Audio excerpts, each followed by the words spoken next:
Hi guys, welcome back to the Premier Hotspur TV. It's your man Simon, North of England's biggest Spurs fan. Guys, it's Derby Day. Absolutely, it's Derby Day on Thursday. And we have had some cracking games over the years. Tailing back so many years in this derby. But this one is an absolute crunch game. We'll be back with a special guest and straight after this intro.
Yes, guys, we are back again with another match preview. It's Derby Day. It's Tottenham versus Arsenal. And who else do we bring on? It's every single time. It's another one, and this man is Kenny. Kenny, thanks for joining me tonight, matey. Arsenal versus Tottenham. This cannot be any important to both teams. Is the game actually going to go ahead? Because last time we did this actually the Saturday before, because I Saturday before, and whilst we were doing this, we and you had our phones out, we had the TV out, and then we could feel the despondency that the game was called off, and I was actually devastated because a lot of Arsenal fans at the time were thinking that it would actually suit. It was actually a good idea for the game to be called off because it was our turn to do what Liverpool did to us for the for the League Cup game. And I was thinking, well, it shouldn't be about that. It should be the fact that we got a North London derby. People. I'm not. I was more concerned with the fact that I had a ticket for the game and 3,000 Arsenal fans had tickets, and once again, match-going fans get left behind, and there was no real excuse for us to basically call the game off. We did it because we could, because Liverpool did it to us, and because because we realised that because we played the first leg with 10 men, we were too knackered, and we've probably thought that physically we weren't going to be able to enjoy the rigours of a derby match. But there was a school of thought within Arsenal fans that we actually played at that time, we might have nicked something at the lane, maybe nicked a win. But it's all different now.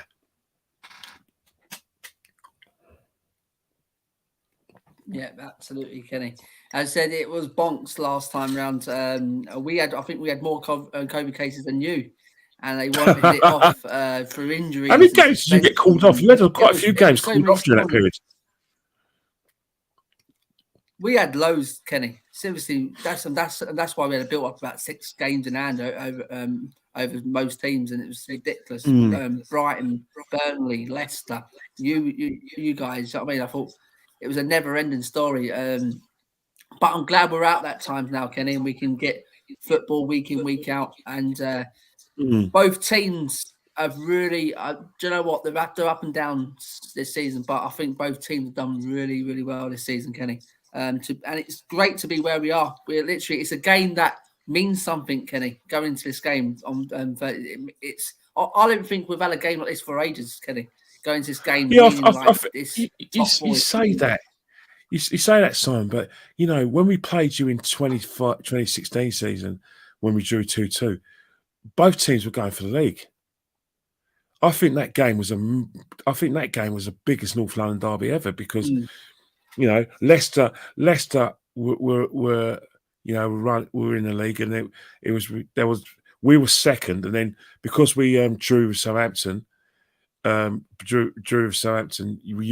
know, like I said, you overtook us, and then lost against West Ham, so it was only about a point in it between Arsenal and Tottenham for second place, and then Leicester were only about, was it 3 or 4 points ahead, 5 points ahead of us, but inadvertently it was a 3-horse race for the league title between Arsenal and Tottenham. So that's it. That game, you know, when we got Coquelin sent off, I think it's bigger because I think at the time both Arsenal and Tottenham's ambitions were actually for that season only was to win the league. But after that, obviously, you had that mentality and went on to the Champions League final. So when you look at Arsenal Spurs going for the top 4, obviously it means a lot because, you know, Spurs were in the top 4 and they loved it. They loved the kind of the taste of the caviar, which is a Champions League football. Got to a final as well, so obviously you want a piece of it back. Arsenal obviously had the caviar and you know, bit of champagne as well. And then we were reduced to Woolworths with the Europa League. But in saying that, for both clubs, Arsenal and Tottenham, in terms of their ambitions, this is that, you know, Arsenal and Tottenham going for the top 4 after you get the top, you know, Champions League final, after Arsenal kind of what I believe that our mentality should be going for the league. It's the kind of like the, what I call it, the sort of you know, like I said, it was kind of the third place playoff, you know, in the World Cup where both finalists are very disappointed. Absolutely, Kenny. As I said, since 2000, as you said, Kenny, since that 2-2 draw, I think this is probably the next big one since then, Kenny. And a lot rides on this game. It really does. A lot rides on this game, and we'll get For into Spurs, it. it does because you've got to win. There's no doubt about it. Let's not kid yourselves. You have to beat us. You know, we would very much like to win at your ground because not because of what you're going to get out of it. For me, it's not about getting the top 4 because it's you.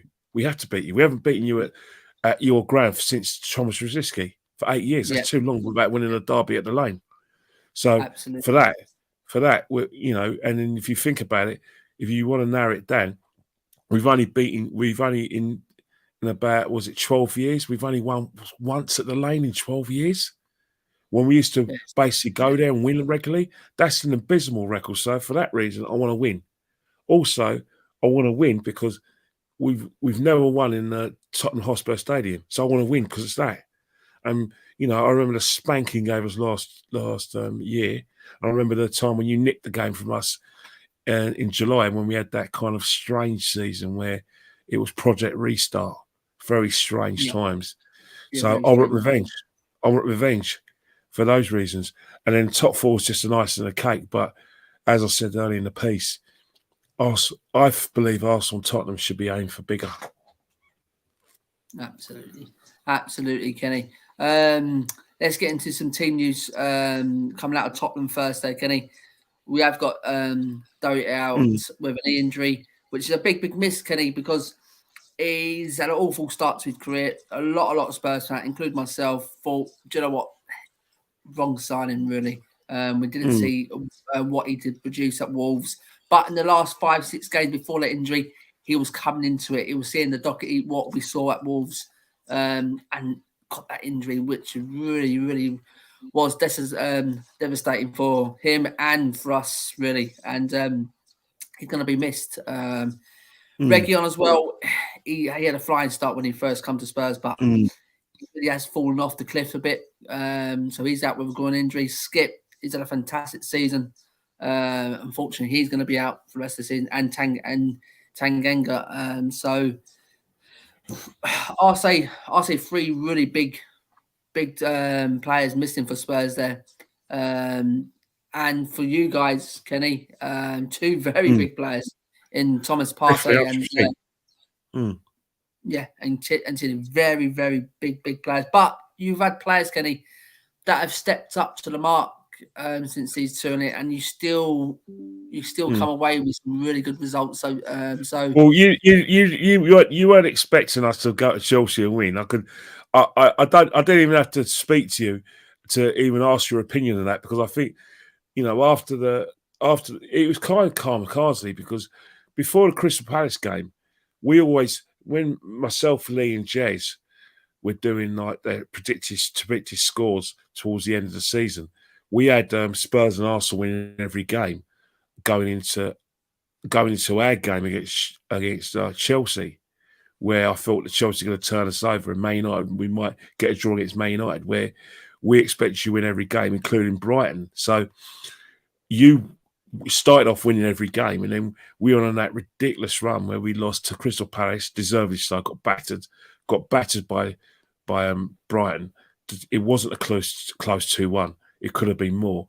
And then we lost to Southampton, and then in between that, you know, somehow I still don't know why you did what made our mistake of like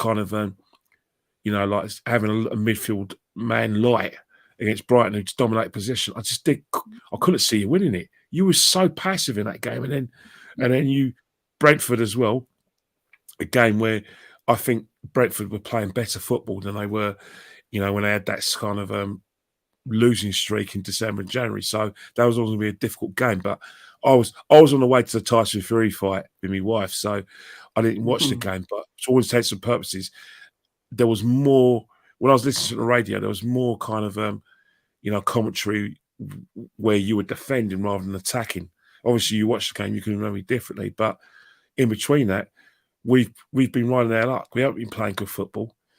You know, the Chelsea game, which we won 4-2, was an absolute mess. It reminded me of the game when we beat them 5-3 with Van Persie getting the hat-trick, where it was riddled with defensive mistakes. But Mohamed El-Neni was the best player in the park, you know, when we beat Chelsea. And Man United is best player in the park.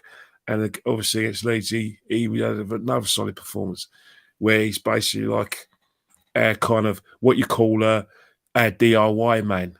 You know what I mean? Jack of all trades, but master of none. But in those sort of games, he's been inspirational.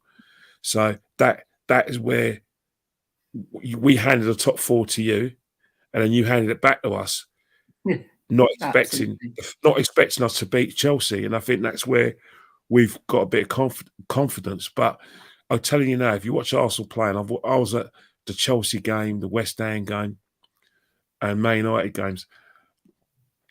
It's not as flowing football as you'd like. We've rode our luck in every game. Leeds on Saturday wasn't great, to the extent that when they went down to 10 men in the second half, we were game managing the match, where we were basically making sure we didn't lose against 10 men. So there's loads of things where if we make those kind of mistakes that we're making in those 4 games, which we won, and we make them against Spurs, and if Spurs are on it and play to the best of their ability, we're getting turned over quite comfortably. So I'm not trying to offer you false hope. I'm just telling you as it is. Yeah, absolutely, Kenny. Absolutely.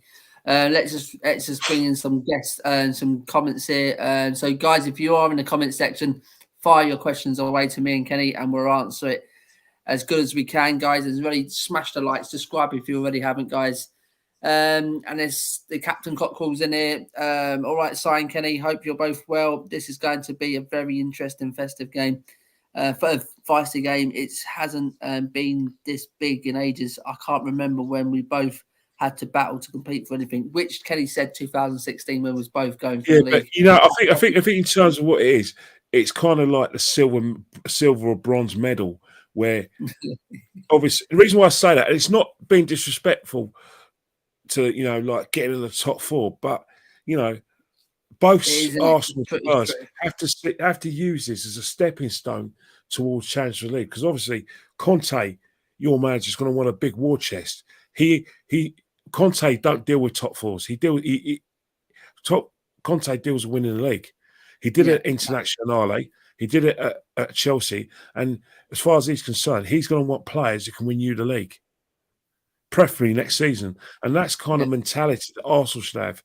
That one of the reasons why people like myself don't want Arteta at the club, because he doesn't represent the kind of DNA and identity I need in order to get Arsenal to win the league. So I think in terms of that, it's massive, but it's massive for the reason that it's Arsenal and Tottenham's chance to actually attract big players who are going to take both the clubs to win the league. So in that respect, it's absolutely massive because, you know, as Captain Cockerell will probably agree with me, is that, you know, that night in Madrid, you know, you want more, you want another taste of it, don't you?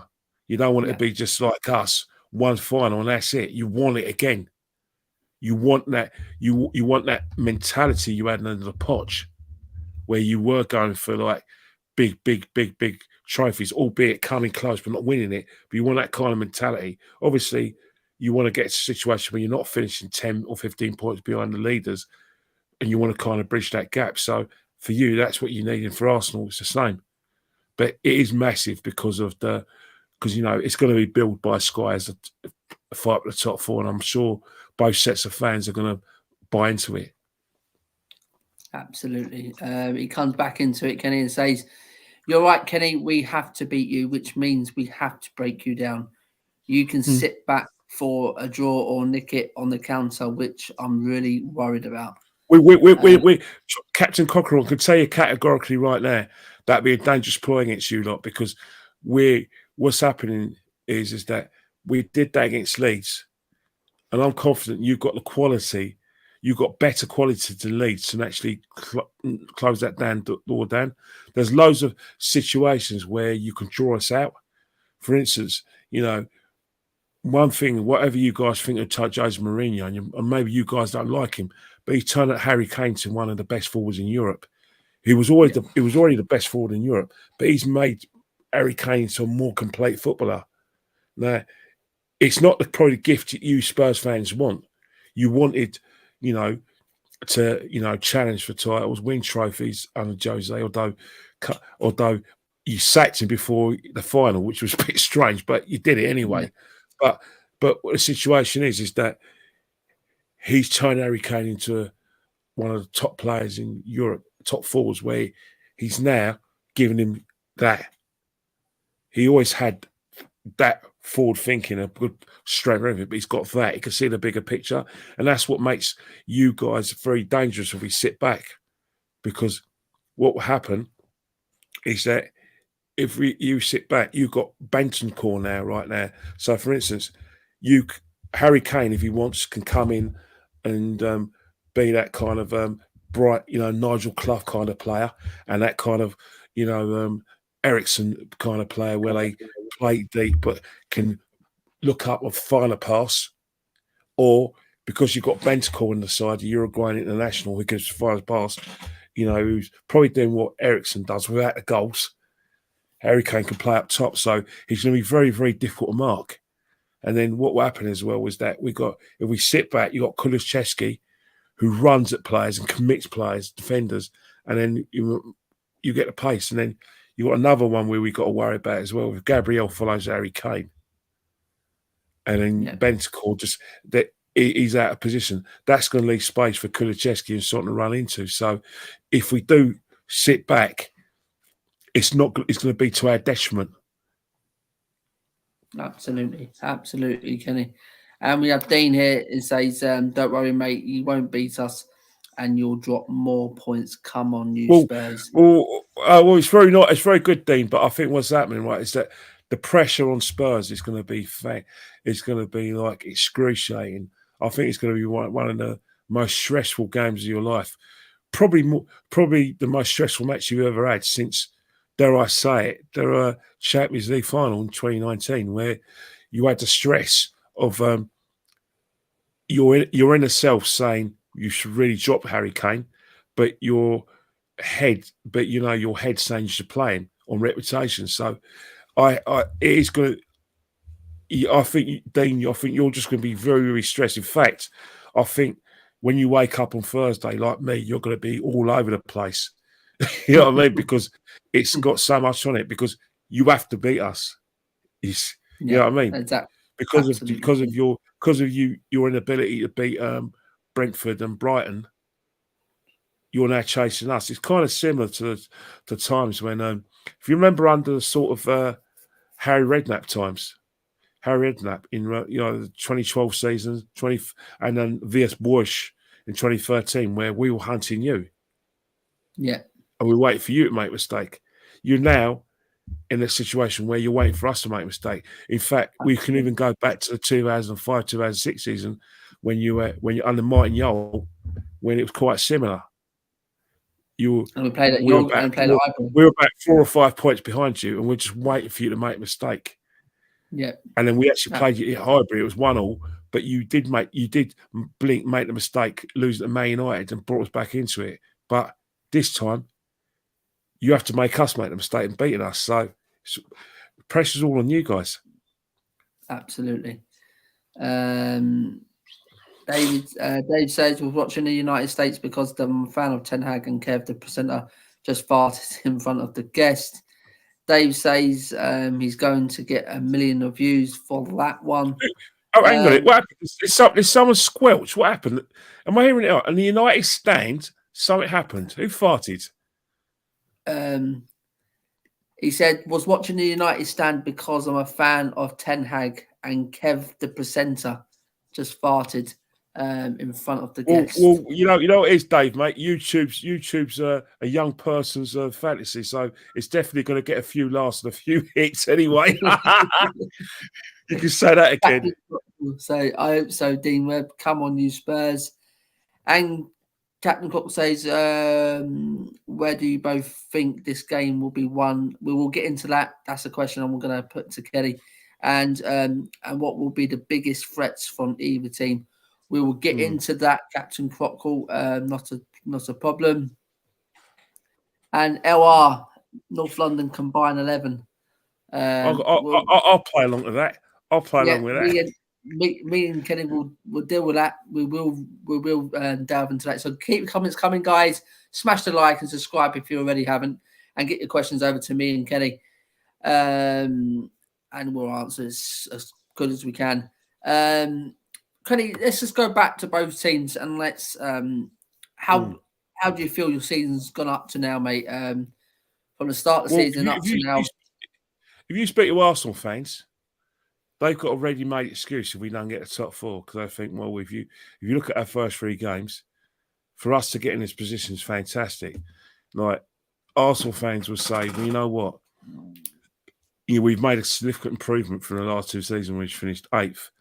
So, in terms of if the club will be happy because they want to get back into Europe, and it's obvious with the fact that Arteta got they announced Arteta's contract extension, that they've actually said they basically said, well, Arteta's objectives for this season was to get back into Europa League. So he's achieved that, hence the new contract extension. So in terms of Arsenal, if you speak to me, Lee and Jez, we think, well, it's a very average season because we're not challenged for the league. And that we're not going to be satisfied with that. But if you ask me, well, what say if that was on offer, what would you want? I'd say, you know what? I'll take the top 4. But for me, I'll take the top 4 as a kind of like a stepping stone to try and get better players. But in terms of how we've done in the league, we haven't won a trophy. You know what I mean? We only play 1 game a week. So with 1 game a week, we should be out of sight by now in terms of the top 4.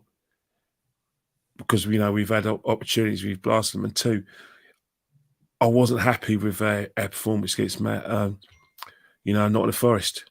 I wasn't happy with it. I think it was a white flag, and Nottingham Forest absolutely murdered us, battered us.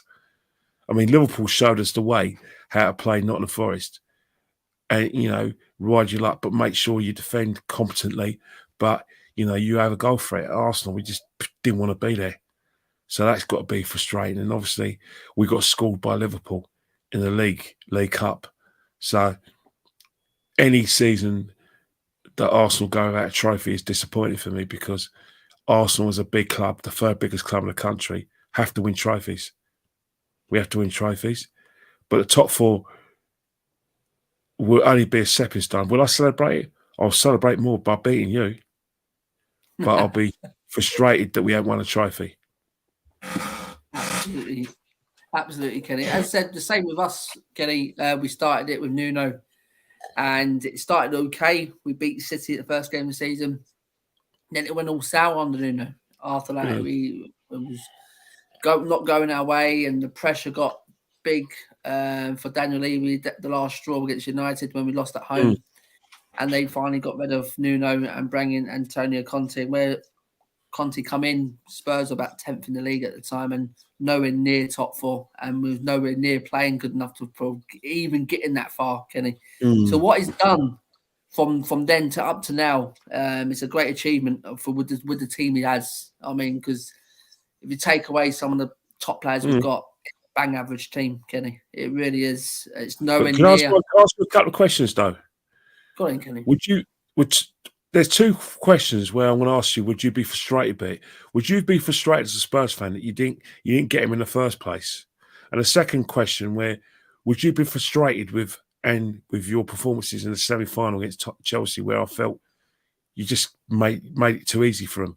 Would you be as a Spurs fan who hasn't won a trophy for a long time? It's not a question where it's trying to draw mirth, but as a football fan, Spurs fan, will those two things frustrate you? Because if I was an Arsenal fan, if I was a Spurs fan and I had that mentality, I'd be frustrated that we didn't get him in the first place. And I'd be frustrated with the white flag performances against Chelsea in the League Cup. Obviously, you'd be frustrated with Middlesbrough as well. But the thing that stuck out was that easily Chelsea beat you. And obviously not getting Conte in the first place. Absolutely, Kenny. With the Conte situation, Kenny, it was literally we tried. And my understanding is that it wasn't Conte rejected Tottenham. He wasn't.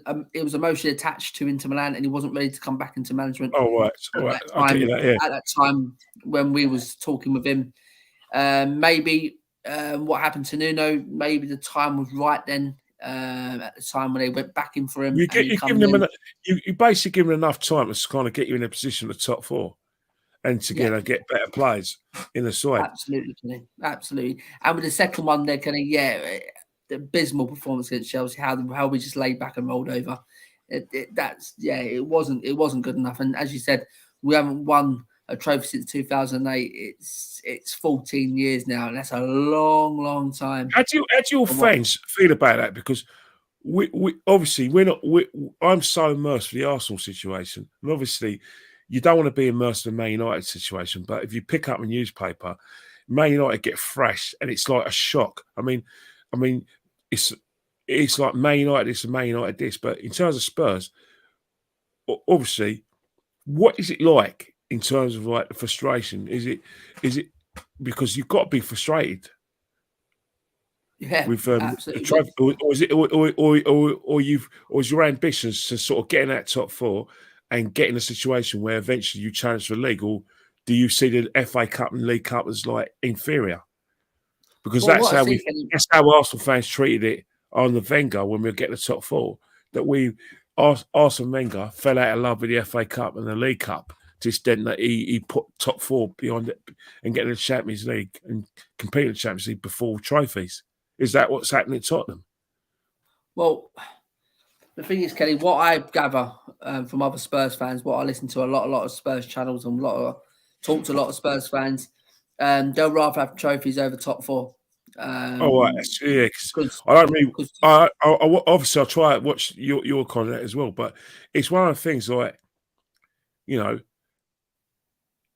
talk about having a good season and everything, and I've been there with the 9 years where in the trophy with Wenger, and it was awful. It was the most.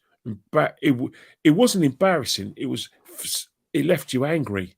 It left me angry and jealous at the fact I hated seeing other teams do well, and I have a rivals winning trophies. You know what I mean?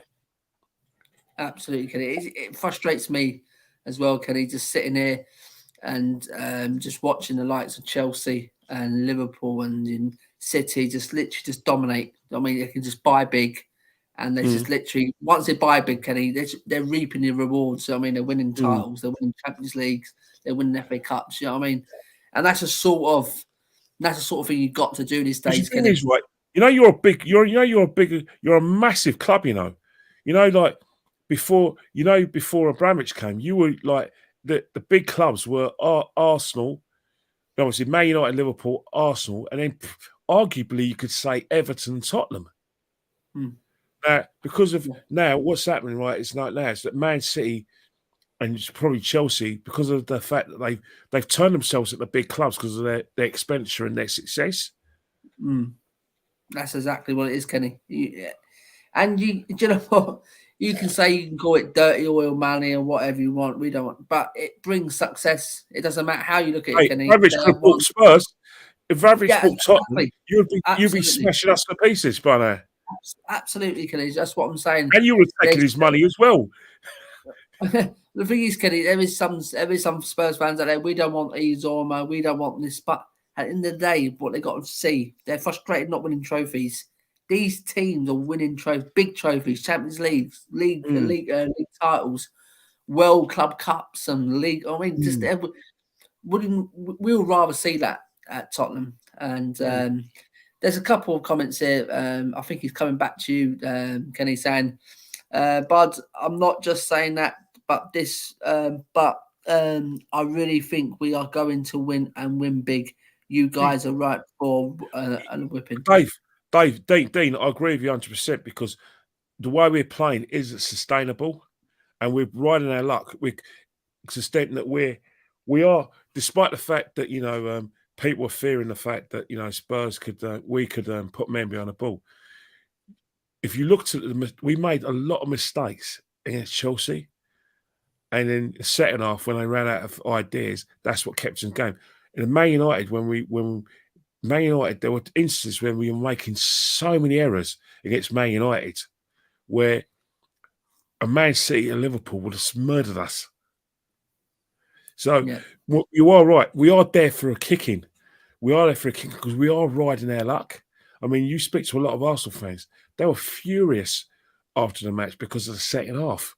They felt that, hang on here, Leeds are down to 10 men. Why are we having heart attacks? After Halente scored, because that's it. Dean, I agree with you 100%.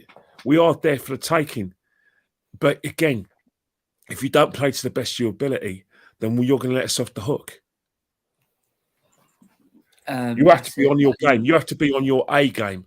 Your A game, because A game, and I'm serious, and I mean A game. And like I said, both your strikers have to. You play against Liverpool. You've got to play probably twice as well to beat us. Because Dave, we're going to be motivated and excited by the fact that we could beat you and take the top four away from you, and the fact we can win it at White Hart Lane. So, in that respect, you have to be levels above your performances. Levels above how you played against Leicester. You know what I mean? You have to be levels above that. He say, hope lasagna is off the menu. Good evening, Cole. How's it going, pal? He says, Ken, I'm frustrated every time we lose. Cole says, as fans, we are not happy about the trophy situation. We have been so close so many times in the last few years. It's such a mental block. I am hoping we will start seeing the change. Dean says, we'll take a paper cup at the minute, laugh out loud. He's right. But the thing about it is that, you always, sometimes like a club can win a trophy and then they try to stop winning trophies. Remember, Chelsea didn't win much before Abramovich came to the club, but once they started winning trophies, it never stopped. But then again, we thought that when we won the FA Cup in 2014, that would lead us back in the big time. It never happened. All we've had since 2014 is 3 more FA Cups and not a title challenge. So it doesn't always materialise that. So it's a mentality change for both clubs. It's not just winning the FA Cup. You have to, I know I know a bit about being a North London boy, knowing full well that Levy frustrates you guys. He frustrates you. You probably like me on the outside looking in, see Levy as the biggest obstacle towards you challenging for the league. Well, you were saying that, Kenny. Do you know what? Right, I've had this argument with Spurs fans. I've been on channels arguing my point about this. Every Spurs fan has their own opinion, and they're entitled to it. But my view against Levy, okay, it's not. I just want to say this. Carl say if Levy pulls his damn finger out and he can back Conte and it's a positive future, but only if he's backed. But what I'm saying, Kenny, I'm going to give Levy another go. I'm going to give Levy till the summer and see if he backs him. But at the end of the day, Kenny, how I see it, Kenny, okay, not many people like him. Not many people think he's done fantastic for the club. But look what he's done commercially wise, off the field wise. The new stadium, the new training facilities. He has bringing a top manager like Conte, which he didn't have to, but he did. He's gone out and spent the money on Antonio Conte. And then I look at the clubs that are in the mud, like United at the minute, who have spent massive money over the years, billions of pounds and things like this. They're just turning to nothing at the minute. You know what I mean? And I just think Spurs, to me, on the field, off the field, I think we ran really well. I think I'm in good hands with Daniel Levy. I don't think Spurs fans like to hear it, but I think on the financial side we are, because there is so many clubs that are in bad situation than us. You know what I mean, so I think we are quite financial sound. With the financial of the stadium, it's getting done over 25 years, so it's a very low payment. Kenny, sound like Arsenal. That's exactly. We're in just as good as the financial state as you are. Absolutely, but in terms of the situation, right, with Arsenal, our biggest frustration is that we don't have the kind of footballing expertise and footballing ambition from the expertise that Chelsea, Man City, and Liverpool have now at the moment. Often, and I think that's the situation. Arsenal, for me, and Man United are obsessed with the merchandise sort of thing and keeping everything it has. But I think in terms of like where we need to be, for instance, where's Arsenal's Marina Granskaya? Where's Arsenal's kind of Petr Cech behind the scenes? We don't have that. We don't have these kind of football people, or someone like Christian Perslow, who could sort of, have the best setup, because managers are attracted to the best setup. You can't you can't be a manager of Chelsea and Man City, and not fail, because everything's in place for success. Absolutely. Everything. Yeah. The academies, they've got a great academy to choose from both clubs. They've got the infrastructure is there for its success. And think about it, Man City have moved to a City and Manchester Stadium, so they've got the right stadium. But Chelsea haven't rebuilt their stadium. They're down to one man. But obviously they've got new owners to the extent that when Chelsea do get the new owners, there's nothing to do there. Because they don't have to spend the money because he's got them in the black. So basically all he has to do is the foundations are there for work for Chelsea. But I think with Arsenal, that's one of my biggest complaints. And maybe you, as Spurs fans, got the same sort of situation where Levy. The thing is, Kenny, when I say I'm going to give Levy a chance, because when we got this stadium, Kenny, COVID hit, so we weren't seeing the financial backing of how much we can earn through ticket sales, merchandise, food, drinks. This is probably our first season with full fans in the stadium, and I think as we go on, we are going to see effects of how much money we can earn. So he's done a good job, isn't he, with the partnership with the NFL, isn't he? Absolutely, Kenny. I said off the field, Kenny, he is such a shrewd businessman. He knows what he's doing. He has got the club at heart, and I don't care what Spurs. He gets that from his dad. His dad was a wicked businessman as well. Yeah, but that's what I'm saying, Kenny. He has got the club at heart, and I too personally believe that he has got the club at heart, and I think he does want success and wants to win big at Tottenham. And I think it's going to take time, Kenny. I think the money will come rolling in.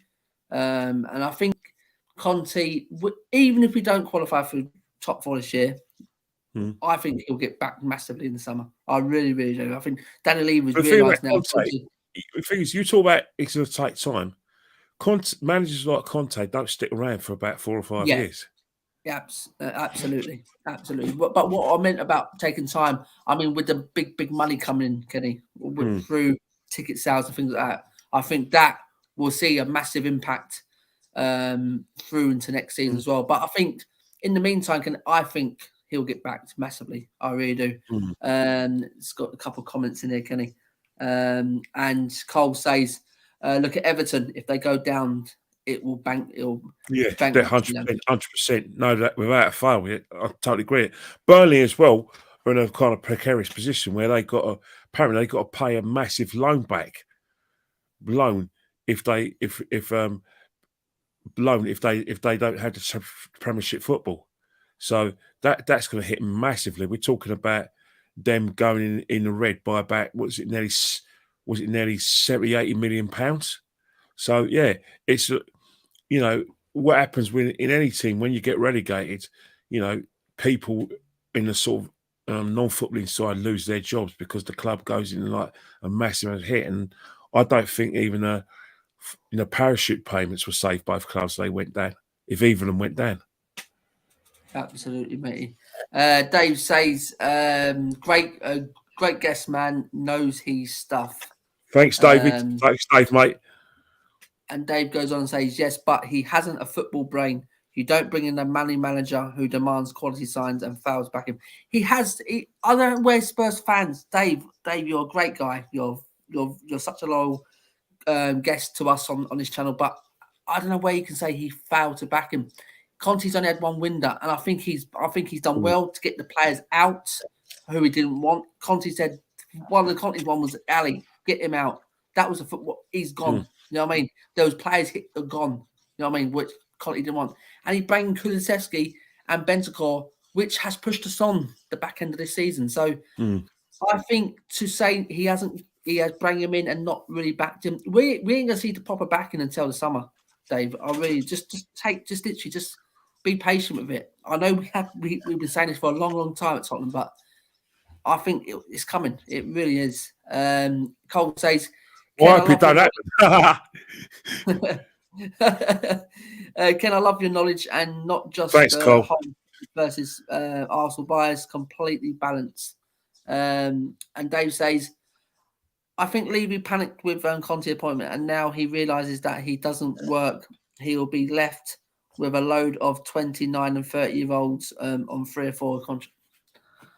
I don't think some of the players he's been linked with, they're in their 25, 26, 27s. They're in their prime. So I'll love some of these top players who can come and win trophies instantly. And what Kenny said, Conte's one of these managers who don't wait 3 or 4 or 5 years to win. He's an impact instant man who wants to win trophies now. And Dave said, Ten Hag was the right man for our project, but now Paratici is going to try to make clever signings on free transfers plus a few quality money signings. And Dave then goes on, I'm not a fan of Kulu, man, and time will tell, but he's not assured as Diaz for me. I think Kulusevski is he on loan, Kulusevski? He's on loan, isn't he, Kulusevski? He's on loan. He's a loan to buy 30 million. I think we're going to get the clause done. And so I think Kulusevski and Dave he's been a very I agree good with what Dave said though. But then again, you say that because you see Diaz balling at Liverpool, but Diaz has got a team around him, hasn't he? Because he's got the midfield who's going to give him protection. For instance, he's got a strong midfield of basically like Henderson, and if Henderson doesn't play, it's Keita. But Fabinho always has to play, and then he's got the Thiago, who's probably usurped Curtis Jones. So Thiago's probably one of the best passers I've seen in a long time. Short passes as well. I mean, has he ever misplaced a pass?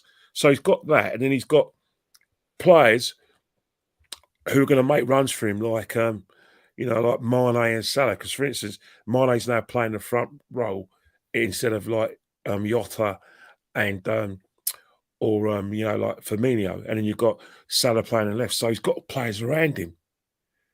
would he be able to? Would he produce those same performances at Tottenham? And I'm not saying that Son, Kane, and no slacks because they're fantastic footballers. But has he got the midfield around him? Has he got the midfield around him?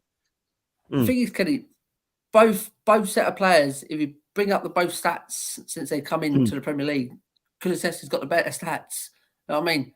I know people don't like stats and possession based or whatever that. Yeah, but people might not know stats because the thing with stats though, 9 out of 10 times when people use stats, 9 out of 10 times it's supplement to support their argument. But sometimes, great Eamon Dunphy says one thing is that sometimes people use stats to worm their way in to a job as a pundit because they don't watch the game. And I think it's easy. Yeah. It's good to have stats, but stats are you only have stats after the event. But when you're watching the game, deep watching the game, that's where your knowledge comes from watching a match, either watching it TV or watching it at the ground. You watch, TV gives you the best angles, but the atmosphere is better at the ground. And also you see off the ball incidents when you're in the stadium, and you can actually see the relationship between a manager and a player. For instance, Arsenal fans can see our number 2 giving them Pepe stick because remember that time when he remember those 2 misdemeanors in front where like instead of hitting the ball in the empty net, he tried to go in the left foot. He got all turned off for that. We could see that, and also we could also see Arteta with his arms around, waving around like an aeroplane, micromanaging his managers. We could see that. So you get your knowledge from watching the matches. You don't need to listen to those pundits. You know what I mean? Yeah, I think that every football fan who's immersed in our game gets their knowledge from watching the matches. You could tell by thinking, hang on, he's not playing well. You don't need stats for that. Or you're in the stadium, you could tell the body language. And I think stats are only after the event. Opta. You know what I mean? Yeah, absolutely. Dave says Bentancur can't take the pace off the Premier League, but he's a decent player on the ball. I can agree with that one there.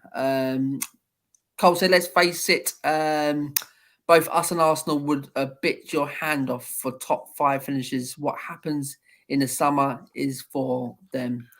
Dave then says, yes, but Conte will need 3 years to win anything here. I don't. Well, even FA Cup, Dave. Even FA Cup or League Cup, because like both of them. Well, don't get me wrong. When it comes to like the finals, the big boys like who have to win trophies every year, like Liverpool, Chelsea, and Man City, will invariably play their best teams because they can't afford to go a season without winning anything. So I suppose that's where Dave's got a point where it's going to be difficult for us. But you've got to think about it. If we're big clubs, and I believe for both Arsenal as well as big clubs, you have to play these teams eventually. And when you're playing, you've got to think, well, hang on it, it's a 50-50 game.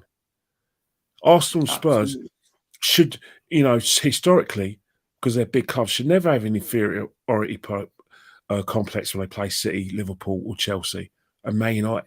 And I want to say Man United because no one has an inferiority complex when they play Man United because they're so bad.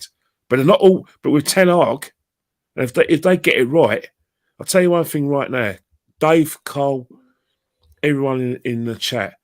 If Man United get it right, no one's got any chance. Not even City, Chelsea, Liverpool, because they're the biggest club in the land. And let's not remember, in the 80s when Liverpool were dominating, it was always a case of when Man United got it right. And what happened when Man United got it right? We didn't have a chance. That's true. It's true. Bentancur is paid for. He's saying 35 million for Kulu and 55 million for Romero. And Dave said, yes, I think we need a strong backup to provide. It will come, Dave. It will come. The backup, he's only got what he's got around him, Conte at the minute. He can't buy until the summer. And he will definitely, the team will get stronger. Definitely, 100%. Doesn't matter if it's Champions Leagues or not. They'll be stronger. We'll come back stronger next season. Cole said the Diaz deal was done. He had the contract all finished and personal terms agreed, and he just needed to sign. Then Liverpool swooped in, and so we couldn't have done any more. Absolutely, Cole. When a top team like Liverpool comes calling, he's gonna go to Liverpool. Kulu is a better than Diaz, hands down. The kid is 21 years old. And he wants to know what's your guest channel, Kenny. I don't have a channel. I don't have one. But you can tell him. You can tell him where if he wants to watch you again somewhere. I've got an Instagram, and that's it. I've got an Instagram where I have a lot of fun. Where I do a lot of I do a lot of stuff in my story about footballing events, boxing events, and I just do Instagram. Instagram's very good for videos, like for instance, match day videos, everything. Although it's got you got to, because we're going to Spurs' ground, and it's, you know, do I do a video on the way to the ground? I'm definitely going to do a video on the ground, but do I do my usual match day stuff outside the ground, or should I go to the Finsbury Park and do it?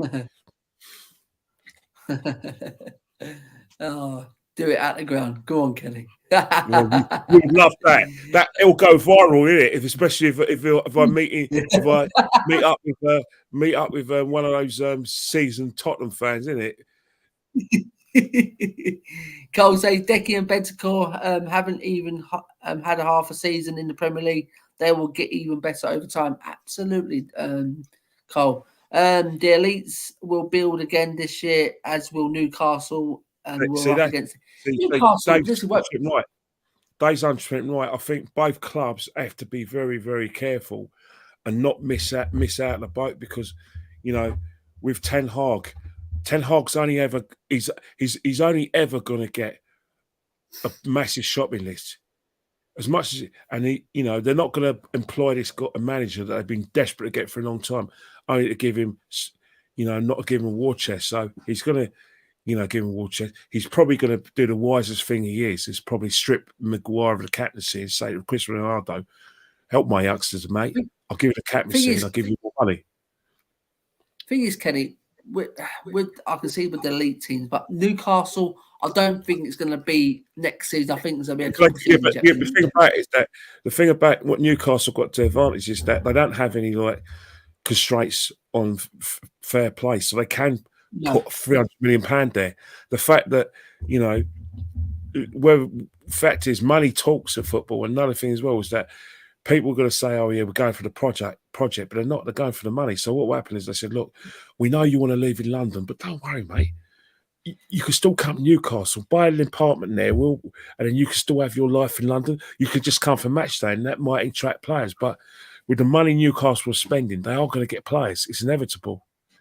You know, money. You know, it's you know, Eddie Howe was going to get a big shopping list. So eventually they're going to get it right, because money. They will attract the right players eventually. Because look at Man City. We never thought the players go Man City. Look what happened. And then you know, Chelsea, Man City, and Chelsea are an interesting one, because, you know, Abramovich isn't there, but they got new owners, and he's promising to spend money, but he knows full well that it's been club's money, because Abramovich has left in a good state. But in terms of like Man City and Liverpool, they have to spend to stay at the top. They have to. You know, they got contract situations. I'm hearing that the three big stars, you know, Firmino, Salah, and Mane, may not get new deals. Mane is already being coveted by Bayern Munich, so they're going to be looking for, you know, could be looking for a replacement for two of them, if not all three of them. So again, they're going to be shopping. So if Arsenal and Tottenham had to be mind their P's and Q's and don't get left behind. Do your business now. Show ambition. Don't wave out a white flag and say, well, yeah, it's all right. We finished 5th or 6th. That's about right, because, you know, can't compete with Liverpool's money, Newcastle's money and all that. That's defeatist. Yeah. You know, you don't. If you've got that mentality, Arsenal, Spurs fans, you don't deserve to call yourself big clubs. You don't deserve to feel upset when you lose, because you're accepting the fact that these clubs are superior to you. Dave says, let's get through these comments now. Arsenal have something like 13 titles and 12 FA Cups, but haven't won the league since '94. Right? No, it's not right. No, 2004. Yeah, but you're right. Yeah, we haven't. And for me, that's a disgrace. That's a disgrace. Cole says we proved this year with City and Liverpool, they are both there to be beaten. Dave says you'll do well with your own channel, man. You're a natural. Thanks a lot, Dave, mate. Cole says do it outside the ground, mate. You'll be okay. Well, with you there, of course I'll be okay, but it's still going to go viral. You're only one person, mate, amongst thousands. He says, Kenny, come on here on Thursday, regardless of the result. The banter will be good. Oh, don't get me wrong. I'm going to be at the game anyway, so I'll be at the match. So we've got to find a time, you know. Cole said Newcastle will be the season after next, and there will be a threat. Yeah, money talks. Man City have proven that unlimited funds wins you trophy. City was a nothing club before the takeover. Well, you know, the thing is, Cole, right? You know, when they won the FA Cup in 2011, when they beat Stoke, when Yaya Toure scored, they didn't win a trophy. They were trophyless for 35 years. When Chelsea won the league in 2005, they went 50 years without winning a league title. So yeah, one thing that the Mansours have done at Man City and what Bravish has done at Chelsea, they've created big clubs with their own bare hands, with their own pockets. You know what I mean? You know, they created history. You know, before the Mansours, you know, all you heard from Man City was Franny Lee, Mike Summerby, Joe Corrigan. You know what I mean? Now they're talking about the modern stars and winning trophies. And, you know, Chelsea goes without saying, isn't it? You know, absolutely. Right now, you want your own legends, isn't it? At the moment, you know, you want to move away. As much as you love players like Ardiles and Hoddle, and Pat Jennings, you want your new legends. I don't like to go. Absolutely, Kenny. I don't like going back. I mean, you want to look forward and make some new memories, Kenny. You know what I mean? At this football club. Well, it's the best way. I think it keeps your club relevant because of one thing about Arsenal need to worry about, and I think Spurs to a certain extent as well. One of the reasons why Man City and Chelsea are doing well in terms of like the business side of things, in terms of merchandise, because winning trophies. You know, I always say to people, you know, what's the best way for clubs to recruit money? Success. Simple ways. You know, you can't rely on your Arsenal doing it. Rely on their reputation as a big club under George Graham and Arsene Wenger. You know, there's loads of new Arsenal fans who've probably never seen us win the league. No, we can look at a generation of fans, both clubs, if we're not successful on the field. Simple as that. We're in a sort of YouTube era, and then a multi-football, you know, TV era where every game gets showed. You know, we're in a situation where kids don't support their local clubs. Spurs and Arsenal are heavily reliant on their on fathers and grandfathers teaching them about the love of the club. Yeah, you're correct there. Dean says, Dave, buddy, you're getting your years well wrong. We were going to have to listen to Kenny go on about the Invincibles. Dave no, says, I'm not. Sorry, I'll tell you one thing now. I could say that I hate the word. I hate the word Invincibles. I won't wish anything because if you to tell me that the Invincibles, right, was that, and that we weren't going to do anything else after the Invincibles, then I'll be horrified because I'm horrified now. When I hear the word Invincibles, I cringe because is that it? What?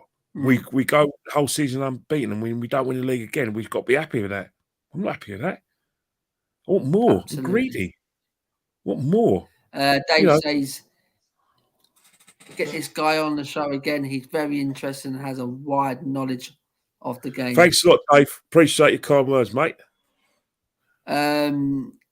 Jay Ashford says, is Kenny confident of beating Newcastle under the lights of St James Park? No, that's why we've probably got to win. That's why we've probably got to win on Thursday. Because if you turn us over and Newcastle, or revamped Newcastle play against us with Gumarash and, you know, Sam Maximan, and you've got Fraser running right, and they're a very, very solid team. I think the thing with Arsenal, right? Arsenal, if you score the first goal against us, then we're going to find it very difficult to win football matches because that's the way we've been since Arteta's come to the club.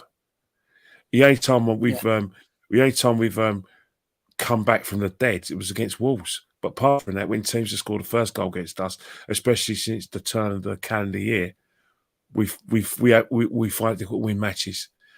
Hence the fact that when we go score the first goal, we're very difficult to beat.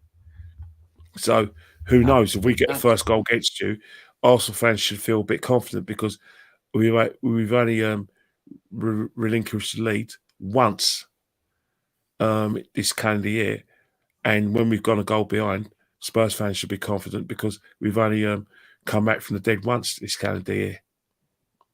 Absolutely, matey. So we'll go on to it, Kenny. We'll get into it. We'll get into the last couple of questions.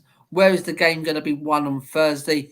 There is a comment here for you, Kenny. The question is, Kenny, do you think your back line will be able to cope with our attacking line, and where on the pitch worries you with Arsenal? Well, I think the thing is, right, is that it's the whole situation regarding Harry Kane and the positions he takes. Like, what's that? Mourinho's turned Harry Kane in probably one of the most intelligent footballers in this country, where he's doing something that's really unique, scoring about 20-something odd goals and getting about just as many assists and all chances created. And the reason why is because he's got into an area where, I don't know, I never knew he had it in him. You know, those long passes and that understanding he has from deep, you know, playing like, like Nigel Clough. And because he was very good at doing that thing as well. And I think that's where it's going to be, is El Nini's got a bit of a problem because he's going to have two people to watch out for. He's going to have to watch out for Bentancur, who's a very good passer of the ball. And he's also got to watch out for Harry Kane. And also Gabriel or even Holding, if he's fit. They got to resist the temptation to kind of follow Harry Kane into the midfield, because if they do that, then what will happen is that if Kane spins them, then what will happen is space for Song to run into. So what will happen is that you'll have a sort of 3 against 2 situation. Remember those 2 goals you scored against us at White Lane when you won 2-0? A lot of that was because of the movement of Harry Kane. Remember, Harry Kane sets up a chance for Song to score that worldie, and then obviously again from the counter attack, which is the movement. So that's one of the areas we've got to watch out for, where, you know, Xhaka and you have to be prevalent. Xhaka probably has to. You probably don't want Xhaka in the middle, trying to make those decisions, because if he gets down for pace, he's a yellow card or a sending off waiting to happen. Those are the areas. It's the midfield. Yeah, this is where I'll come on to it. Guys, thanks for your comments so far, guys. There really are some good comments in here. Dave said, I think the Invincibles got flogged by Bayern Munich. No, that was 8 years. That was about 13 years later, mate. Dean says, Kenny, I'm a big Connor Cody fan. Would you take him at AFC? Yes, yes, because he's a leader, and you know Arsenal needs leadership, and he actually defends. I think what's happening right now is that coaches, especially coaches like Guardiola and dare I say it, Arteta, are obsessed with players to be good on the ball. What happened to good defending? Absolutely. You know, why does everyone want to be Franz Beckenbauer or Lothar Matthäus? Why can't someone just be Baresi and just defend? Yeah, absolutely. Is Partey still out tonight? He is still out with no chance. So where are we up to with that one? Where are we up to is this one here. Yeah, so Kenny, where is the game on Thursday going to be won? Where's it? Well, I think for Arsenal, we've got to target Ben Davies and target Emerson Royale. And the players who are going to be able to do that, Saka and Martinelli, have to play. Especially, they, have to play. They've got to get in a situation where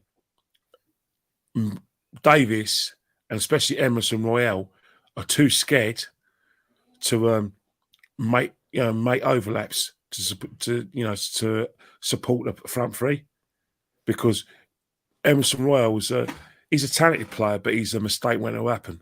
I mean, you only have to look at your game against Southampton, where his positioning was, Jesus Christ, bad. You know, that game you lost 3-2, a game which I thought you should have. Where Southampton, let's face it, had more of the possession, It was embarrassing. but you could have nicked it. And nicked it, and you had a goal disallowed. Was it by disallowed for offside in the last minute? But Emerson Royal is a player that I think Martinelli's got a target. And obviously Ben Davies has to be targeted by Saka. But another player that's going to be, who's going to sort of give us that platform of protection is going to be El Neni. But, it's a game when, Odegaard is going to make sure that he gets closer to the front three and get on the ball. So obviously, your Højbjerg is going to have his. We want a situation where Højbjerg is defending, because what Højbjerg tends to do in a lot of matches, and he does very well for you guys, is that he's now turning himself into a complete midfielder where he's not just holding, he's actually making runs. And bringing the ball into he's trying to supplement the attack and getting an extra body there. So we don't want him to do that, because if he's doing that, that means you're in control of the football match. So we want Højbjerg to do something that he's good at doing, but he probably doesn't want to do, because it means that we're putting you under pressure. So there's going to be a massive battle. We're talking Xhaka, El Neni, and Xhaka and El Neni and Odegaard. Odegaard's going to be further forward, and that's where Højbjerg needs. We're going to have to try to occupy Højbjerg, and then you've got another situation where, for you guys, and then he's got to, kind of use his footballing brain and not get sucked into following Harry Kane and Bentancur. So we're going to need a bit of help from Xhaka in that situation where we was kind of in the chase. But in terms of defence as well, Eddie Nketiah he's strong enough, but what he does is that he thrives on defensive mistakes. He's like a bit of a fox in a box, where if you misplace a pass around like last third, and he's very good at trying to intercept the passes and getting a shot in goal. You have to look at the goal this weekend against Leeds, and also you've got to look at the goal he scored against Chelsea, the first goal. So those are areas where, if Dyer and Romero want to sort of try being a libero, we've got to kind of attack those sort of areas, because But let's face it, Moreira's been a find for you guys, and Dyer, Mourinho's turned him into a very, very good centre half. But the areas where I think we're gonna have to attack is your fullbacks. Yeah, absolutely. Yeah, Davies. He has been sensational this season. Seriously, it's another player who's like, was been a lot of stick from personally myself and a lot of Spurs fans. But this season, you can't fault him. He's been turned into a real decent defender. He's just doing his basics, the same as Dyer. Just doing his basics has gone back to the basic defending. I think he's turned, and Romero's on his days of Rolls Royce. He has got mistakes in him. Let's not kid ourselves. All defenders are going to be making mistakes. The reason why defenders are going to make mistakes is because coaches basically coach them to make mistakes. If you're asking defenders to sort of like pass the ball out and insist that at all times you play that way, then you are going to make mistakes. But I suppose modern coaches nowadays, who want you to pass out the back or be part of the attack, i.e. create attacks from all parts of the pitch. I suppose they discount that, or what they do is they'll get someone who can pass the ball and won't make mistakes, which is very difficult to find. But defenders or modern defenders are going to be making a lot more mistakes than they would before.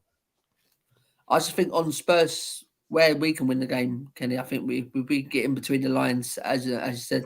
If Gabriel and Holding, they get sucked into how deep Harry Kane plays, it's trouble for Arsenal, because that ball over the top, because that's how it won it, as you said, against you last time round.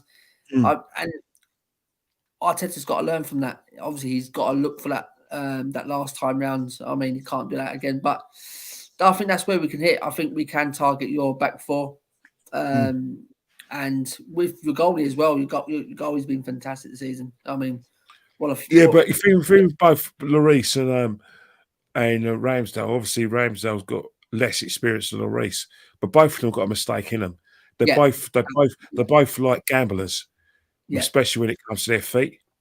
And Nketiah needs to be on Lloris, because one of these days Lloris is going to do it. Because I remember in the World Cup final in Russia when he conceded a goal. If I was Nketiah, I'll be like a hawk on him. But another thing is, well, when it comes to his positioning, he's still one of the best goalkeepers in the business. Ramsdale is a very enthusiastic goalkeeper, but his kicking is becoming a bit careless, and he's becoming a bit kamikaze, a bit careless, and he's whilst he was creating solidity earlier on when he took his chance and he's infused them, a few bit of harebrained mistakes are coming into his game as well. Absolutely, and I think where we can win it probably, Kenny, and I think we've got a bit of an advantage over you is the experience how to win a North London derby. Only at your ground though, because your record at happened. Our record at your ground's horrendous, and your record at our ground's horrendous as well. Yeah, same. Yeah, but as I've said, because we're at home and we have got the more experience. You've got 62,000 fans behind you, innit? You've got you got massive fans behind you. I think the atmosphere from your fans is going to be incredible, and it's our job to kind of create panic. You know what I mean? Would it be great to see the stress on Spurs fans' faces if it's 0-0 in the 85th minute? Oh Jesus, no! I can't go for that, Kenny.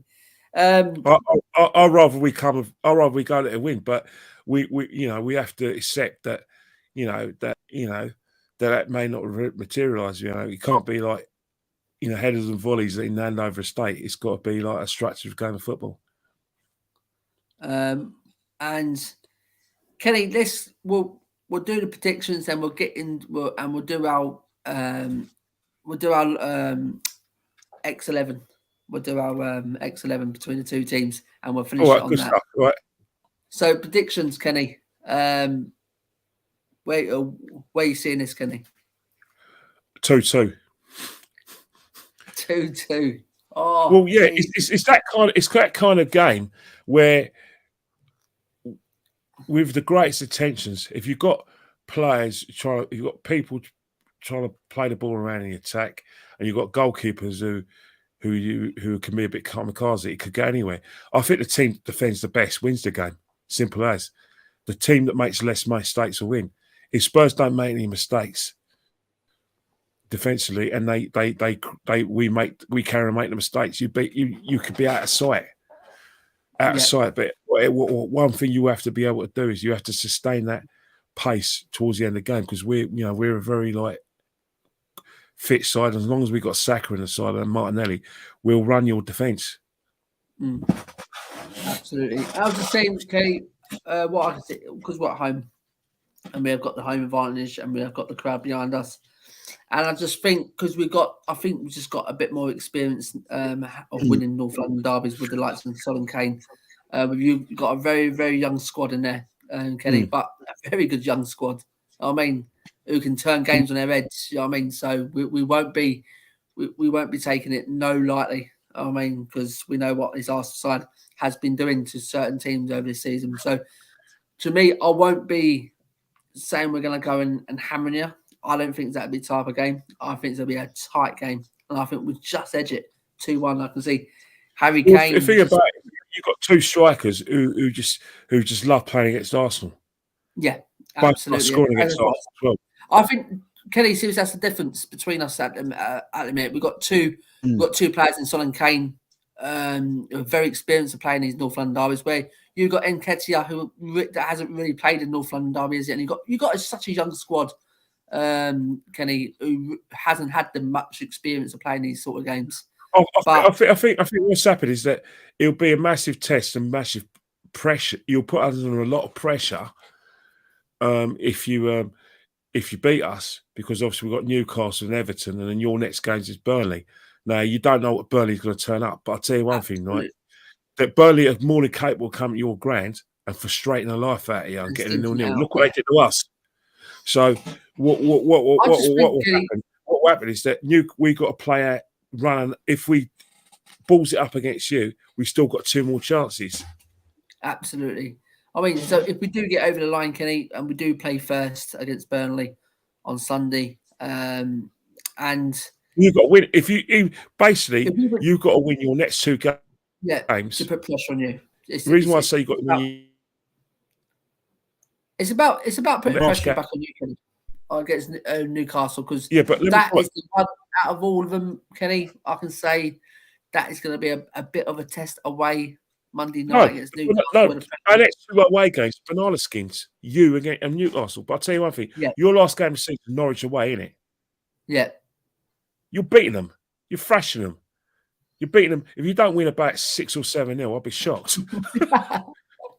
But Kenny, let's get into the 11 between the two teams. And I like people in the chat get involved as well. We've got Darren D here saying big up Kenny, yeah. Dean says Dyer is due an England call up. I do agree that instead of Maguire. So Kenny, let's go. In goal, where are we gonna go? Look, if a year ago I would have gone Lloris, I still think that he's still one of the best goals in the country. So I'll let you have Lloris. Right. Okay. Yeah. Do you know what? Right. I laughed at Ramsdale because I was speaking to a guy at work. He's an Arsenal fan.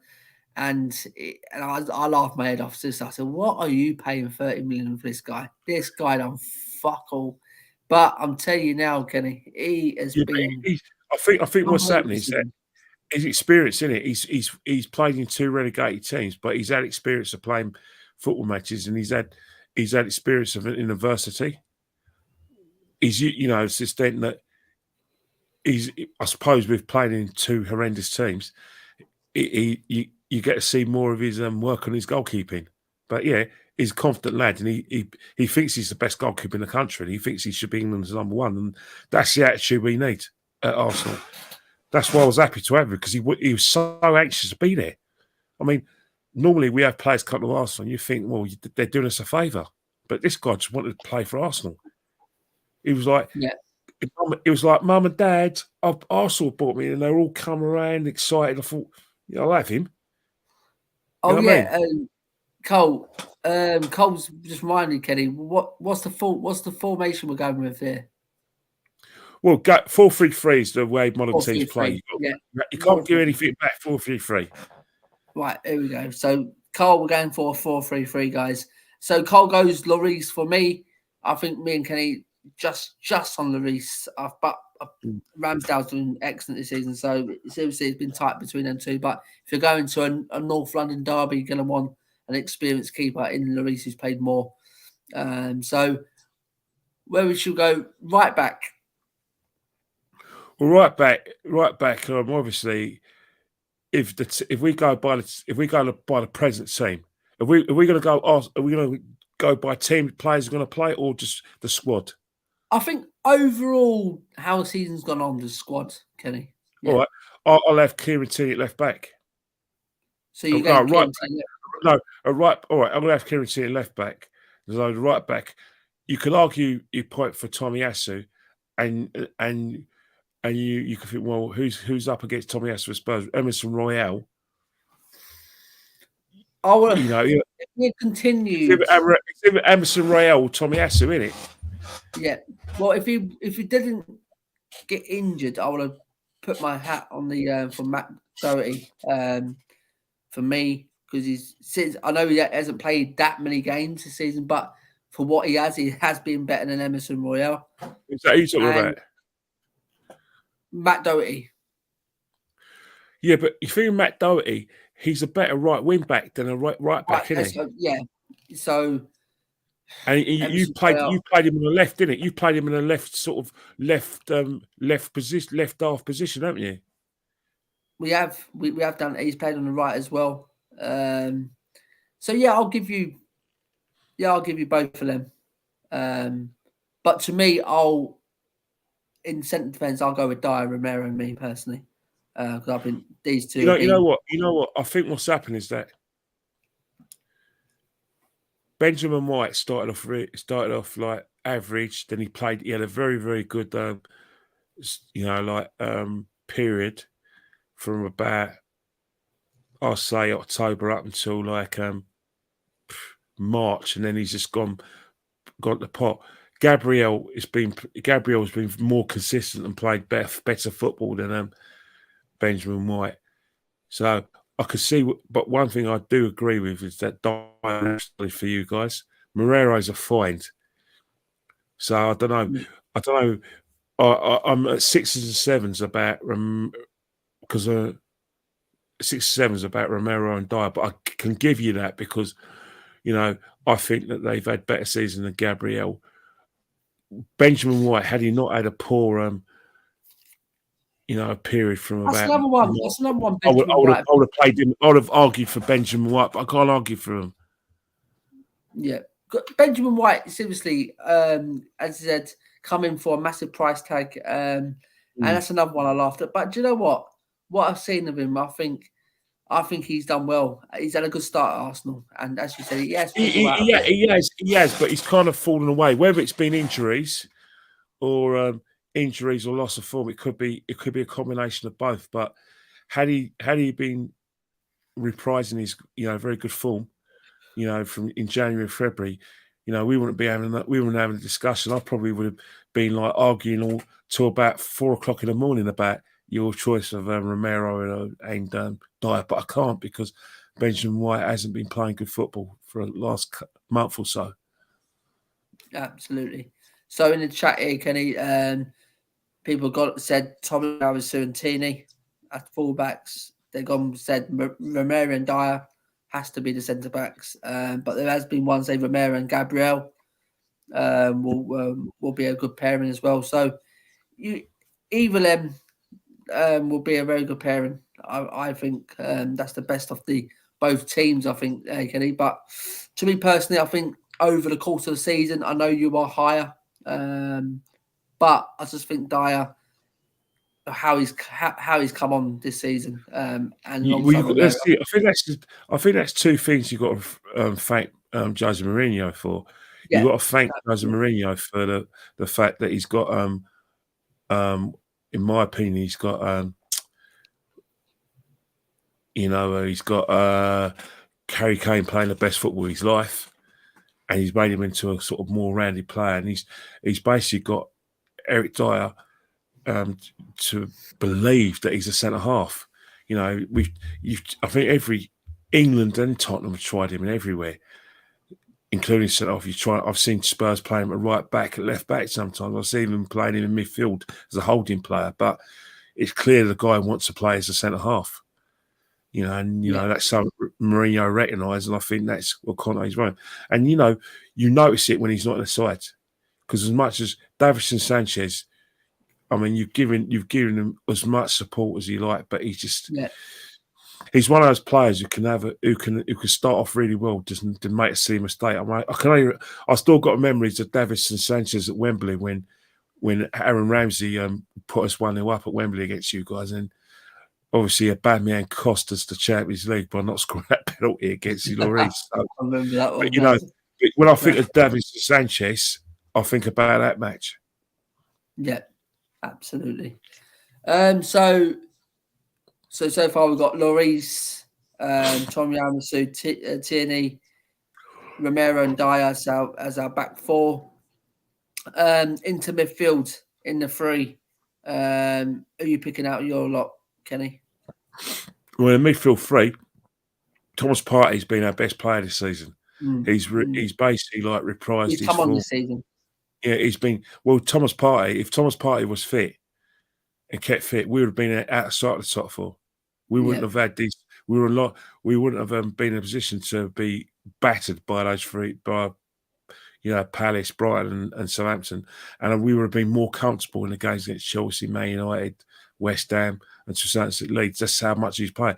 Thomas Partey actually gives players like Odegaard platform to play his best football. In fact, when people talk about Odegaard being captain, I'll have Thomas Partey as captain. So you got to have him. Yeah. Obviously, Odegaard is playing well.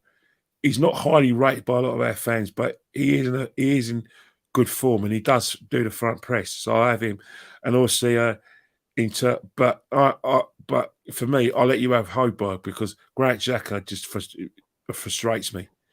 It frustrates me. Even though, let's face it, Granit Xhaka is probably one of the best deep line midfielders in the game. But deep line midfielders is not what we need at the Arsenal. There's a lot of Arsenal fans who think that Granit Xhaka is our midfield.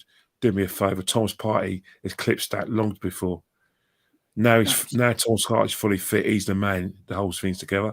So if you want, you can have Bentancur or Højbjerg. Right, here we go then. So Højbjerg, Bentancur, and Partey as our three. You could probably put Odegaard in there as well because I've been impressed with him as well this season, Kenny. So we get the front three now. Look, the front three is Kane. I'm going to go for like Kane, Song, and Saka. Saka, absolutely, yeah, 100%. Yeah. Any football fan, any Arsenal fan who doesn't have Kane and Song is just clearly like biased. Kane and Song, one of the most. Kane and Song are probably one of the most deadliest partnerships in a country. And can you imagine, right, if you had Jurgen Klopp as your manager, what he'd be doing with Kane and Song? Absolutely, Kenny. And with Saka, mate, he's just getting better and better. This guy, innit? I just think he's fantastic. He's direct. In fact, look, he hasn't got as much natural gifted ability as Pepe, but what's happening? He's a better. He's a coach player, but he's effective. In fact, he reminds me. He's going to probably have a career like Raheem Sterling, where if Saka wants to, he can get in a situation where he could There's about 150 career goals in it for him if he wants it because of the way. Because if he stays injury free and he plays direct and starts getting those goals and improving his goal scoring record, he's quick as well, Kenny. He's quick. He's quick. Yeah, there's lightning. And another thing as well is if he can prove his right foot, we got a worldie there if he wants it. Yeah, absolutely. And Kane. Well, Harry Kane, as I said before, I've got nothing but praise for that guy, even though he's one of our juniors. And Song, there's times when I think that Song's your best player, not Kane, because seriously, Song turns up to the big occasions. Song loves playing. This season just proves it where he's 2 goals behind Salah and Son. So I mean, he overall this season he has been our bigger player over Harry Kane. I actually think that if he gets injured, it's just as much a disaster for you as you got Spurs if Kane gets injured. Yeah, because there were times under the Poch when Kane got injured and Song just stepped in and just battered teams. I think. Obviously we're still going on, but one of the biggest mysteries, enigmas in football was the decline of Dele Alli. Was he enjoying the off the field bit too much? Was he failing drugs tests? Because I don't know how a player can go from being a starter for Gareth Southgate's World Cup squad in 2018 to producing the garbage that I'm watching. I don't recognise this player. Who is this Dele Alli? Who is he? Can't even get in the Everton side. What's happened? Yeah. Shocking, absolutely shocking. How can a player think he's made it to the extent that he's now a footballing irrelevance? Yeah, I totally agree, Kenny. And it goes to show as well, he's struggling to get into the Everton team, and that's terrible, mate. That's terrible. Team that's fighting for relegation. I mean, I know what like. Who's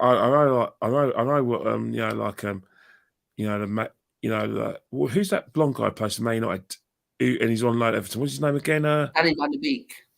Van de Beek. I know what his excuse is. He's too slow for English football. Yeah. Dele Alli's excuse, Van de Beek. You know what I mean? And Kenny, where was this one? How about this one, Kenny? They say, Kenny, how about Arsenal needing a result against Everton and up steps Dele with the winner for Everton? How would that feel? Hey, I'll tell you one thing, right? It'd probably be the most productive thing he's done for Spurs in years. It's true though, isn't it? But I think let's be honest, right? If we don't beat Spurs and Newcastle, then what will happen is that we're going to be in a very precarious position. Say we lose to Spurs, and if we lose to Spurs and Newcastle get some point. If you draw against Newcastle, it'll be 2 points in it going to the last. Say Spurs beat us, right, and we draw, right, and you. What's that? If we beat you and we go on to beat Burnley first, which will be 2 points in it, and you draw, it'll be 1 point going into the last game. Yeah, and what's happening? Right, we might as well go home because Norwich are shit. Excuse my language. Sorry if they're watching, but Norwich are not going to give you a game. Norwich are pathetic. They're pathetic. You know, when I say the word pathetic, they're pathetic. Yeah, absolutely. You know, and Darren teams like Norwich should have even if Norwich win their championship next season, they should give them 2 playoffs before they get the Premiership. Seriously. Seriously, it's pathetic. Terrible. They're probably one of the worst Premier League teams. Situation where Fulham and Norwich are too good for the Championship, but when they come to the Premiership, I don't know whether it's a preparation. I mean, seriously, the play you let Buendia go, and rather than spend the money, you get Gilmore on loan, and you get Brandon Williams on loan. You think you're going to be able to cope, and you've got Adamida, who's not even a Premiership player. Come on, mate. Yeah, it's a recipe for disaster. I just hope Fulham, when they come up, they get a proper centre forward. Don't buy into that nonsense about like Mitrovic scoring 43 goals. Whenever he's playing the Premiership, the best return he'll get is 5 or 6 goals. Absolutely. Get a proper striker for them, and then you'll do something in the league. If you rely on Mitrovic, you'll be back where you were next season. Absolutely. Darren says, good to see an unbiased and an emotional convo. Big up, guys. Thanks a lot, mate. And Kenny, before we go, mate, I have to ask you the question. I know that I can probably see the answer. It going into next season, Kenny, if you don't qualify for the Champions League, and was it the right thing to give Arteta the contract, and are you Arteta in or Arteta out? I want Arteta out from day one because a club of Arsenal should be employing a manager to do work experience. You do work experience as an office. You go to the city when you're 15, when you're 16, and you make a teas. That's work experience. You don't do it at a big club like ours. Yeah, work your way and learn on the job and make a few mistakes. Hang on, if you're at a club at Arsenal, you make mistakes, it's catastrophic, don't you think? Yeah, it's a catastrophe. Absolutely. So, Kenny, how would the Arsenal fans, obviously you know them well, Kenny, how would it be feeling if you miss out on the Champions League, and you really gave this new contract to Arteta? What would the feeling be? The majority of Arsenal fans are firmly behind Arteta, and I think the narrative is going to be that, well, if we lost our first 3 games of the season, and we got to the cusp of the top 4, Arsenal fans would be okay with that. They weren't okay with that 3 years ago when Unai Emery got us to the cusp of the top 4, and it didn't materialise for us. Arsenal fans are more generous.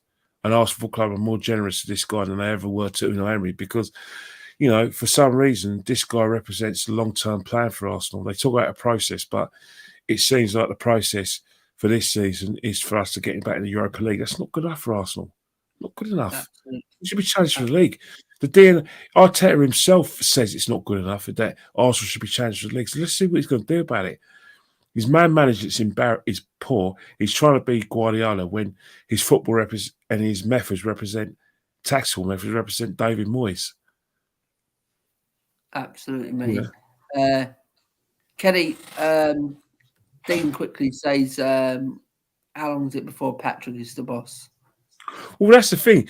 One of the things about football nowadays is that the next wave of bosses are younger managers, and Patrick's one of them.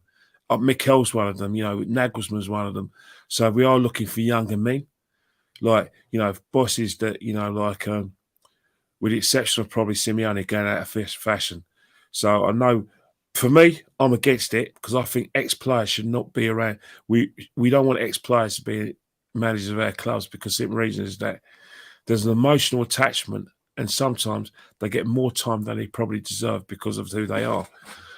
So I think Arsenal needs something fresh, someone from the outside who can teach us how to win, who's got experience of winning and experience of going to working in a setup where success and finishing first is where we need to be. But it's going to be very hard to ignore Patrick Vieira's claims if he carries on doing a great job that he's doing at Crystal Palace and carries on, getting players in to improve the team. I mean, he's got gold in Eze and Olise.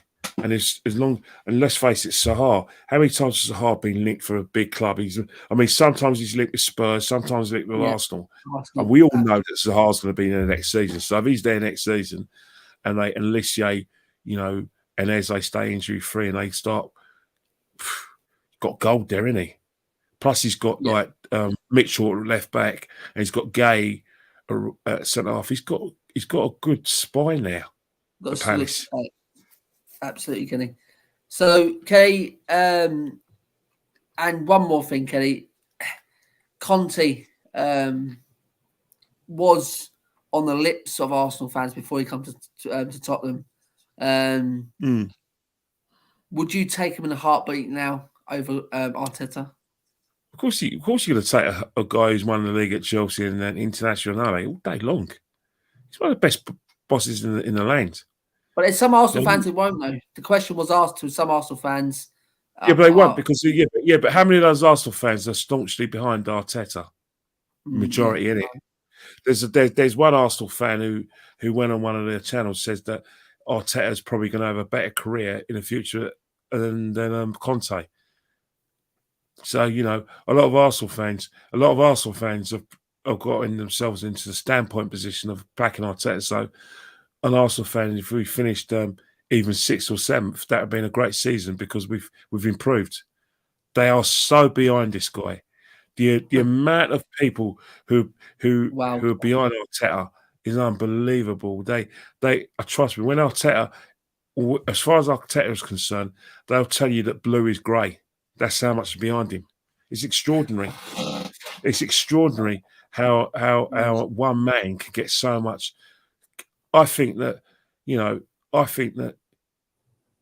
it's like Arsene Wenger again, only without the trophies and without the history. Here you go. Cole says that was a gal, Kenny. I know it was him. He whenever we lose, he's Arteta out, and whenever we win, he's back to his stand-up position. That's all of them. Most of the people go on Terrence's channel or people who go from one extreme. We're looking for the clips and bites, isn't it? These channels. It's kind of musical chairs with them, isn't it? When the music stops, you've got to find a particular chair, haven't you? Absolutely. Evans Football Talk says, hi, Simon, long time no see. Long time no see, pal. Thanks for coming on. We're just literally going out now. Toxic headshot as well. Arteta signing the extension showed the lack of ambition. And so, guys, thanks for everything in the chat, guys. Thanks for Kenny, the special guest. Absolutely unbelievable knowledge. This guy. I love having him on the channel. Love him when he comes on here and speaks about the North London Derby with us. The guys loved you in the chat, Kenny. They always love Kenny on the chat. You know what? One of the things is, right, is that I'm a North London boy. I grew up with Spurs fans. Even though I'm from Islington, born and bred, believe it or not, there is a sizable support for Tottenham in Islington. On Andover Estate, there were a few Spurs families on the estate, even though we were in the Arsenal area. Even at Saturday Wishes, where I went to school in Arch, where there's Spurs fans. There's Spurs fans in Islington and Arsenal fans in Haringey. Some people are in the same family. Cousins. I've got cousins who support Tottenham. So, yeah, one of the things being a North London boy, you have to, I always made it my business to spy on Tottenham and have a knowledge of the club because, I know just as much about Spurs' 1961 team and 1951 team as much as I know about Arsenal. I know about Ted Ditchburn. I know about, your Goku, Bill Brand. I know about Jimmy Greaves, all those little players, the 61 side. I know about Blanchfire. And I suppose you make your business. And obviously, players like Hoddle and Ardiles used to wind me up as a kid, innit? Because there was a time when you were on top of us. So you can't forget about Tottenham and the knowledge and the rivalry, of course, as well, because you brought up on that as a kid. But the knowledge of Spurs, you can't miss it, can you? You can feel the frustration of Spurs fans, and Spurs fans can feel our frustration as well. Absolutely. So, guys, thanks for everyone in chat. Thanks for everyone. If you haven't already, smashed the like going out, guys. Subscribe if you already haven't. And get over and follow Kenny on Instagram and all the other channels he goes on. Seriously, mostly League Gunner when he goes on. Always watch it when Kenny's on there. Well, I think the only ones who have me on, I've probably been booted off so many channels because I budge my opinions. At first, they used to tell me it was because my equipment wasn't up to scratch because my internet was bad. Now it's just now they boot me off. They only seem to want me on to play. Do you remember back in the day and when after On the Ball you used to have like the wrestling with Kent Walton, and then you used to have Big Daddy against Giant Haystacks, and Giant Haystacks was the baddie. So whenever they want an Arteta in out conversation, they're getting me on in it because I could be Giant Haystacks alongside Lee. I think I could do better than that, don't you? Yeah, definitely, 100%, Kenny. Get your own channel, Kenny. Seriously, matey. They're all backing your chat here, mate, to get your own channel out there. And Evans Talk says, haven't seen you since like June 2021. How are you, mate? I'm all fine, pal. Come on Thursday. We are going to do the post-match on Thursday. Great show, gents, and not too much luck on Thursday, Kenny. He's saying. Dave said, good show, Kenny. Thanks, Dave. Thanks, Cole. Look, you know what? You know what? Well, Well, I don't know what's happening, right? But I hear there's a few escorts and there's a few pork chops who say, I can't wait to meet a Guna. Yeah, all right. Oh, here we go again. Here we go. Jeez, when was the last time I heard that? Let's go and wait for him at Worcester Park. Oh, come on. Jesus Christ, by the time you do that, you won't even get to watch the match. Do you really want to waste your time doing all that sort of silliness? Or do you want to actually watch what a lot of Arsenal first fans are saying is the biggest North London derby in 6 years? Sure, save your strength later. Go to the gym or something. You know what I mean? And Darren, he says, haha, classic Big Daddy. Well, I'm Giant Haystack. Me and Lee are Giant Haystacks of the Arsenal fan base. We're part of the Rat Army. Rat Army, that's it. Brilliant. Seriously, I absolutely love it.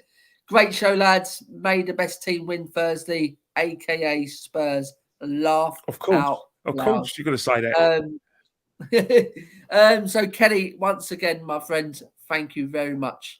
Well, you know what, like I said at the time, there's always going to come to the show because obviously that, it's a bond it because of what happened. Is that the last show me and Claude did was on your channel, wasn't it? And then a day later, he was taken. He's taken away from us. So there was a quiz. The quiz that me, Claude, you, Brian, and I think a couple of other people did. Josh as well. We did a quiz, and then that the Claude's last contribution to YouTube, and he lost it, and he died the next day. Absolutely so sad. I'll never forget Claude as well.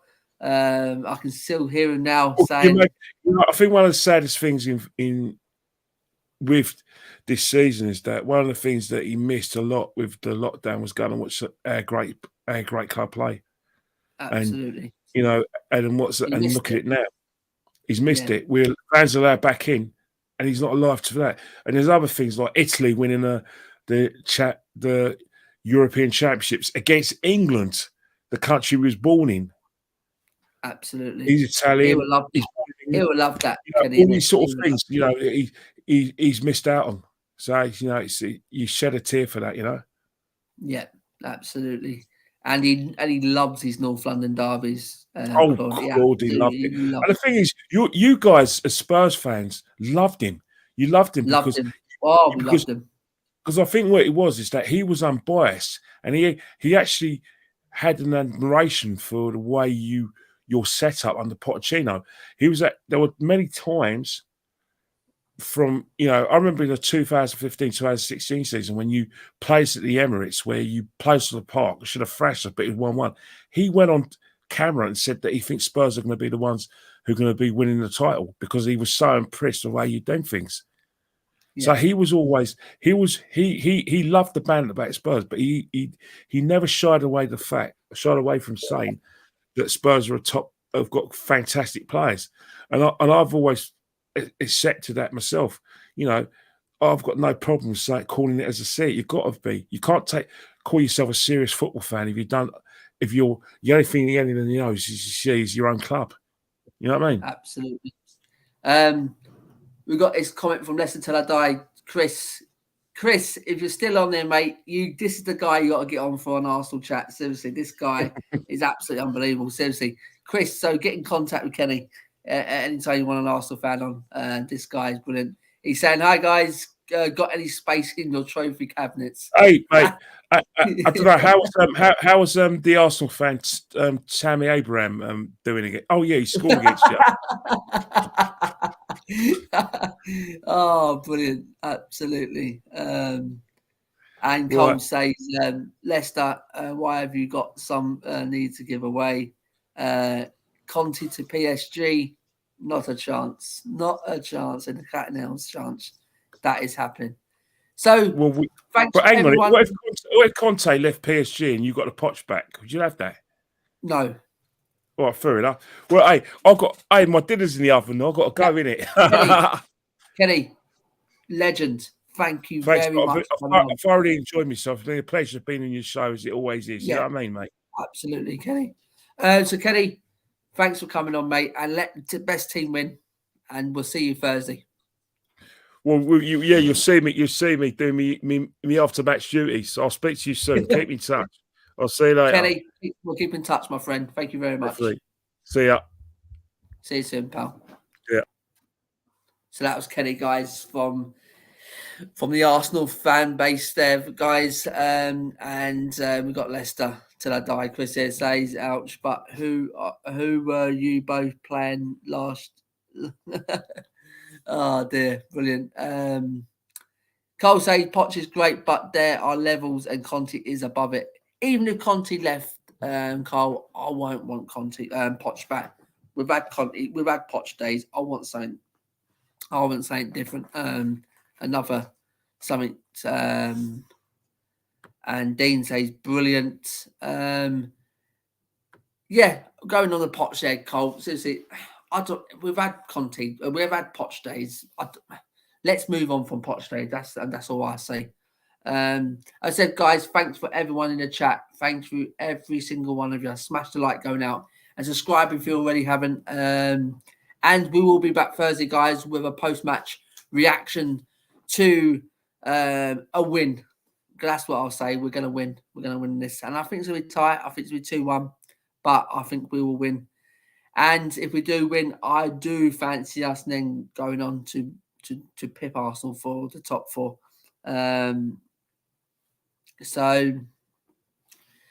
So good night. God bless.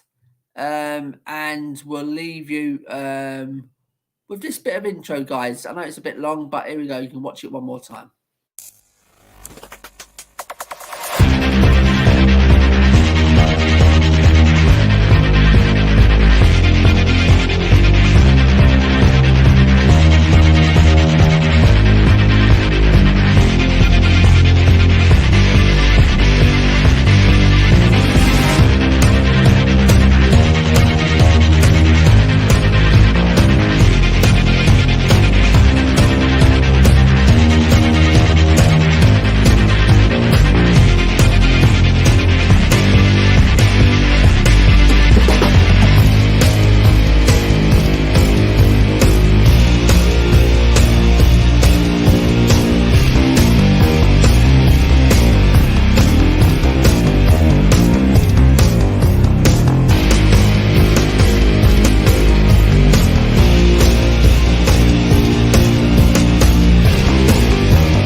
So good night, God bless, and we'll see you tomorrow.